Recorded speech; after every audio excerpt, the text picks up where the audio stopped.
that's a very bullish pattern to begin with, but the longer time frame it is, the more bullish it is, right? And then what you often see after you form the first pump right here, as we zoom in now, maybe we can even zoom on into the weekly time frame now and zoom out far enough, and absolutely we can. And oftentimes what you see here after you have this huge pump up to here, right, you often get a 50% retracement from the top, and the top was right about there, and going all the way to the bottom, you can see we hit almost 50% retracement, 46% retracement from the top. That's very common in a cup and handle.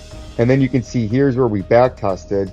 Not sure what that's doing up there. Let's just get rid of this. There's just a big arrow in there for, there's an old target. Oh, it's an old target. It's the cup and handle target. So you can see then we formed right here. If we zoom over here, this is a dynamite technique. This is a class in itself right here, right? You guys need to get your notepads out, and you can take this technical analysis to your crypto. But you see, you ran up on that old high when we started running up from 2006 all the way to 2011, this big consolidation for 2 years, and then a flush.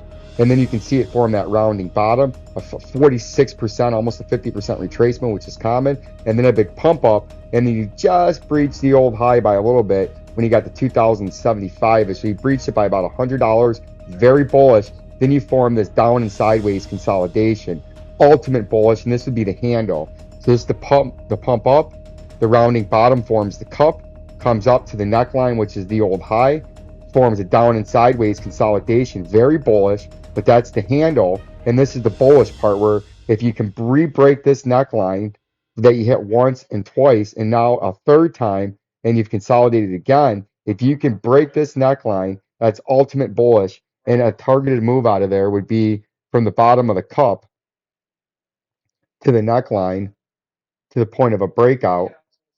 And you can see that gets you way up here on the next leg up. And this would coincide, if this does do it now on this cup and handle, this would be the next leg up in the bull market. And from the neckline, it would be a massive move, a 75, 76%, almost 80% move in gold, bringing you to $2,862, forming a consolidation zone up there somewhere. And absolutely, I think we're going there. Is it this year? Could be. Next year, more than likely the year after, absolutely. I think in the next couple of years, you're going to be way up there in gold. Let's get our more sexy price label up here, right? Let's get a price label. I'm not sure what's going on with that. Oh, that's a fib circle. Let's get a price note up here, right? Here's my little price note, because these are much better than the other hideous ones that we used to use. There would, no, that's a little bit too high, and the cup and handle would be, oh, it would be $3,300 on the cup and handle. So that's a massive move, right? And that is absolutely possible as you break up out of that cup and handle to get up there at that $3,300. $2,800 to $3,300 would be your targeted move, and that would be a massive move in gold. And here's how you can use fib circles. So you can come from a swing high to a swing low, and then pull it to the current time frame. See that?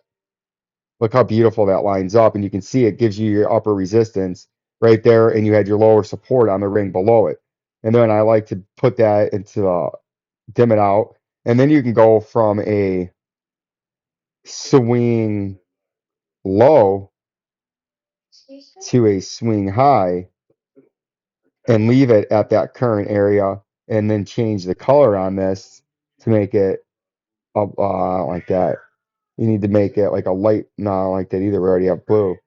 Make it a green, right? But the green I like is that.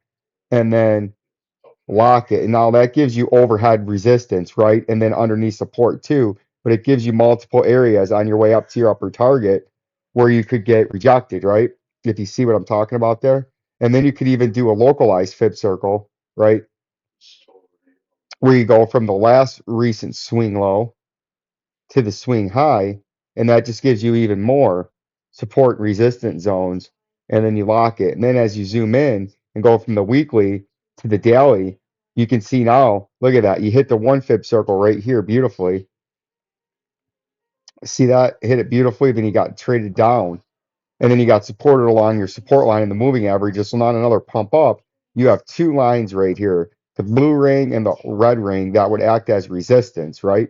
On your way back up to this old high that we just ran up to right here. You see that? But then if you break above these, your next high up here, if you broke by those two rings, and we're going to put a couple of price notes, if you hit that $2,050 again and broke above it, which I anticipate on the next run up you will, your next major upper resistance is way up here at the next red ring, and that happens to be way up at $2,291, which is a big move, right? So I'm very bullish on gold. Could there be consolidations? Yes.